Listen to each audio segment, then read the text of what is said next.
Brilliant. Thank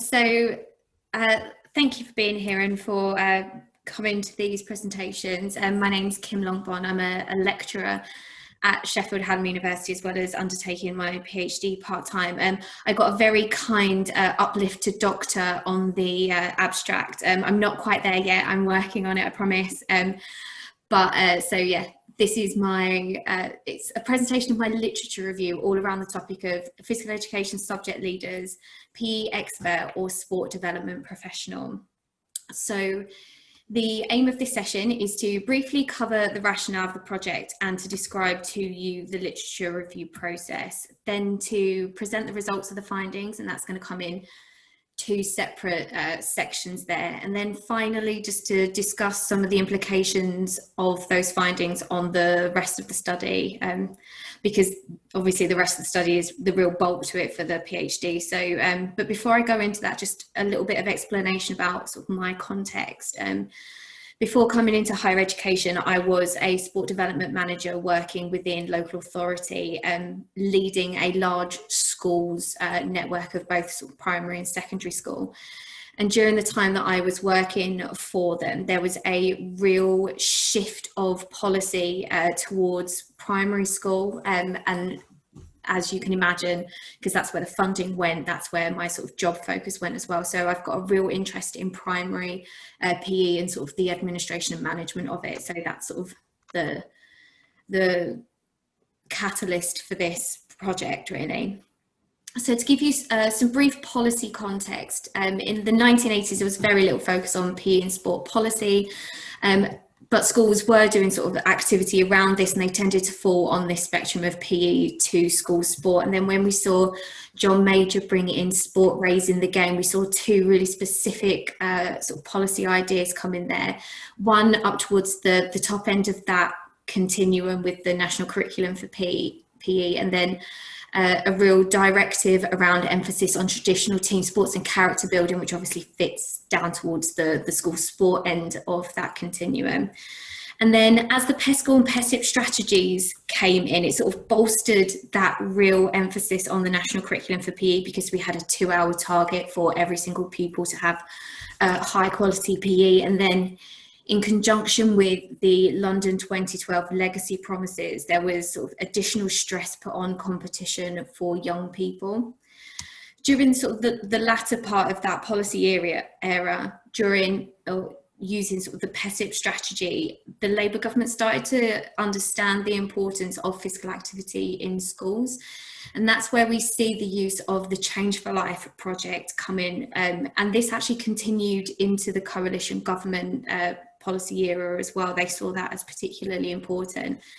And then as we go through the coalition government into the Conservative government, we see them bring in the PE and sport premium, which enabled the national curriculum again to be sort of brought to the fore with its importance. And it really doubled down on the importance of competition through the school games, but it brought a new focus around physical activity with the directive that every school should have 30 active minutes within school every single day. So that's where we are now with policy, and we can sort of see at the same time the role of the PE subject leader and sport development professional evolve during this time as well. So during the 80s towards the late 90s, PE subject leaders really just had that remit there for PE and school sport, and sport development in its most fledgling stage was really focused on community sport and recreation.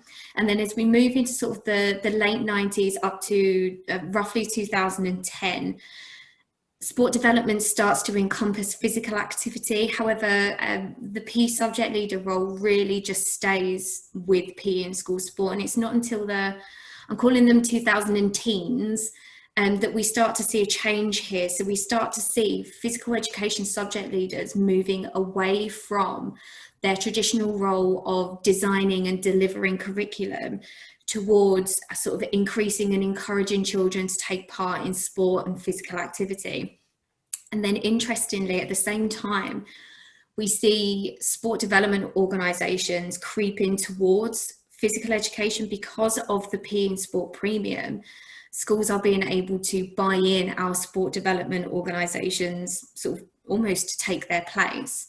So sort of to confirm at this point, we have got PE subject leaders moving away from pedagogy and curriculum development, and sport development moving towards pedagogy and curriculum development. And then we have PE subject leaders moving sort of increasingly towards participation in sport and physical activity. And our sport development professionals fully embracing their movement towards physical activities, and perhaps even sort of slightly away from sport in its most traditional sense, which has led me to this point where my rationale is my aim is to critically analyse the evolving convergence of the physical education subject leader, who I might accidentally refer to as a PESL, because that's becoming part of my vernacular later on, and the converging role of the PESL role and a sport development professional.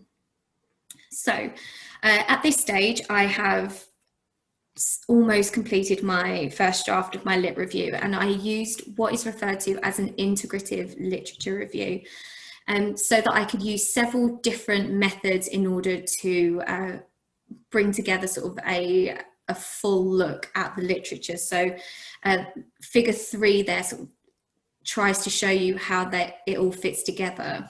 So step 1 was a scoping review, which helped to sort of decide on and confirm both my search terms and my inclusion and exclusion criteria.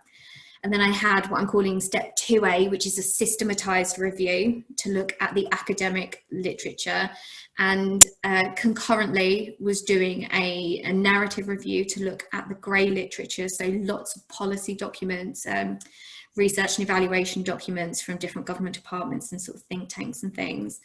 And then an ancestry review of both the academic and grey literature, which allowed me to sort of follow really interesting documents from those steps 2A and 2B to include sort of important other works there.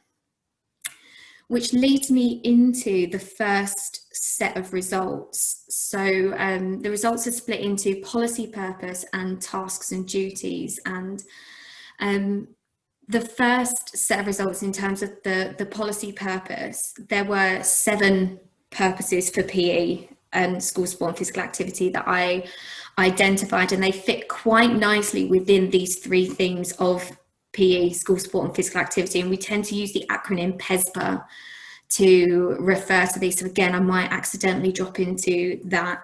But what the literature has sort of given me is not just current policy purposes, but also previous and sort of future recommended policy purposes as well for PESPA. So the first one is the idea of education of the whole person through the physical. That's what physical education should do. So we've got authors like Stirrup who refer to effective cognitive and psychomotor development using physical activities as educational vehicles, with organisations like the Youth Sport Trust and AFP also promoting sort of physical literacy frameworks, so that we end up with children who have what Van der Venter call a movement vocabulary that in the end will enable them to be competent movers.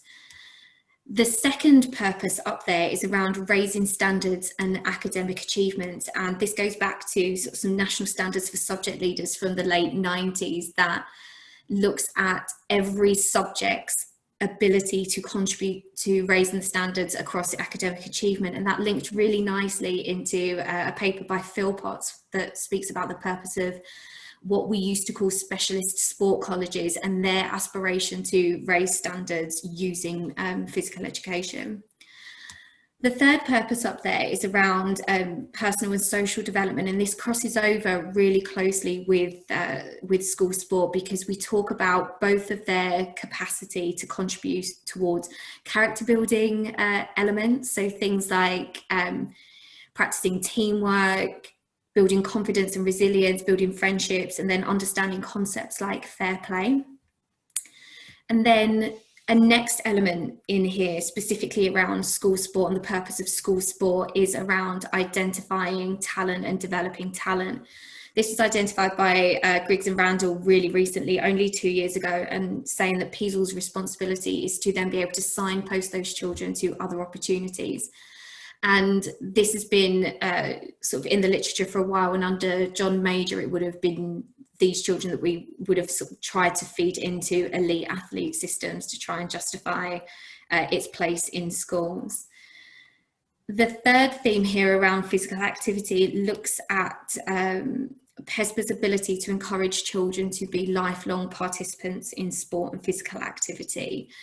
There is research separately from Ward and Green that says that if we modernised PE and school sport so that it reflected society's movement culture, that it could be capable of engendering that lifelong participation. But at the moment, the focus on sort of traditional and team sports has meant that it hasn't been successful with that so far.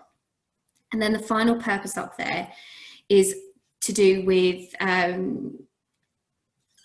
sort of contributing towards health inequality or health outcomes, so particularly around things like obesity and improving fitness. And then that brings me on to the next set of results, and this is all around sort of the task, roles and responsibilities according to the literature. And there were about 75 pieces of literature in this, and so as you can imagine, there were tons of tasks, and they sort of fall into these different categories. And I needed to add in an additional higher order theme here in the form of this administration and management theme. So just to run through them, we've got things like inequality, accountability, staffing, stakeholders, professional learning, advocacy for the subject, planning and assessment for it, devising a broad and balanced curriculum, cross-curricular learning, delivering and planning extracurricular activities, competition, identifying gifted and talented, leadership and volunteering opportunities, being able to put in daily activity, intervention programs for unhealthy children and inactive children, health and nutrition education, and improving children's mental health. And just listing that is exhausting. So I imagine teachers trying to do that is really difficult. And again, these represent sort of past and present. And if we were to dig into some of these further, something like accountability has got sort of like internal and external accountability to governors, to head teachers, to the children themselves, to Ofsted, to the DFE, to Sport England, to active partnerships, like the list goes on. And I tried to map this out before I started writing it. And here's the result. It looks really hectic. And there's links between all of the different themes, particularly the administration and management one, particularly with complex accountability tasks and some of the conceptual ones like tackling inactivity.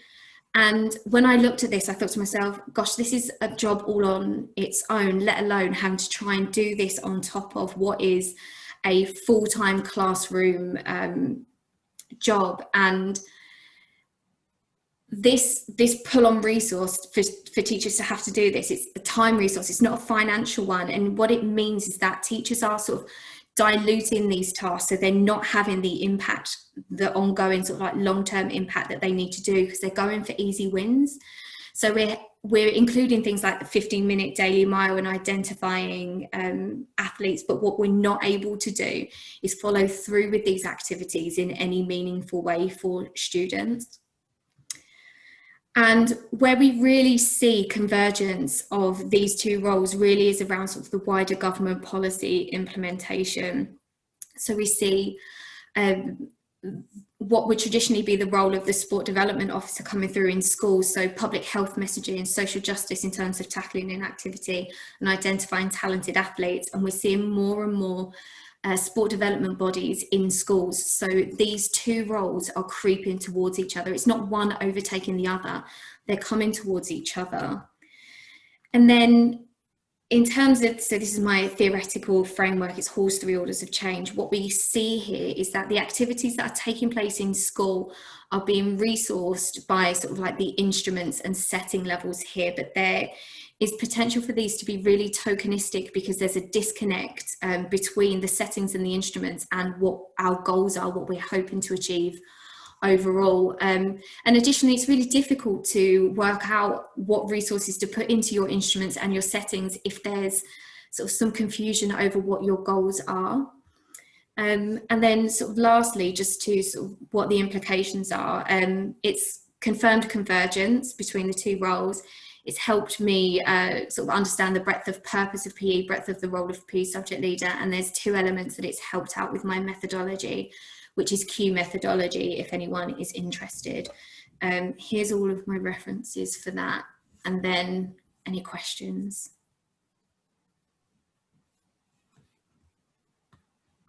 Stop sharing. Great, thank you, Kim. Some quite scary but really interesting themes emerging there. Just looks overwhelming for a PE teacher. I think that's the perfect way to put it.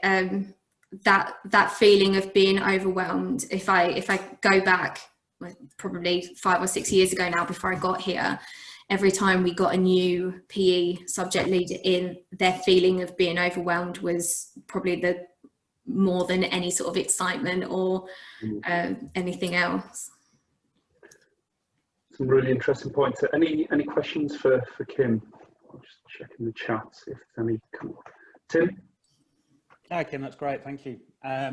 Just wondering if you've found any sort of conflict between things like sort of the role of Ofsted, the role of the DFE, and then the delivery of PE by staff. So that from what I've sort of seen, what I've observed, they've all got sort of different takes on what it should be or how it should be delivered or what the end goal is. I don't know if that's come out in what you've found. There's a little bit of sort of gaming Ofsted. There's the idea that we'll do as much as Ofsted need us to do in order to get a check mark there. There are so many anecdotal reports, particularly around the PE and sport premium, around the misuse of the PE and sport premium and claiming that iPads are being bought to help with things within PE, but actually we sort of know that that's just a resource for the whole school. And then the sort of big element around PE and the PE sport premium is the role of the staff now and how PE subject leaders are not doing the planning. It's external organisations.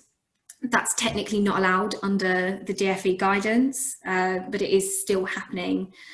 And I think so long as you have sort of a named PE subject leader within the school, they're getting away with that. But it is definitely gaming the system. Okay, thanks. Yeah, cheers, Kim.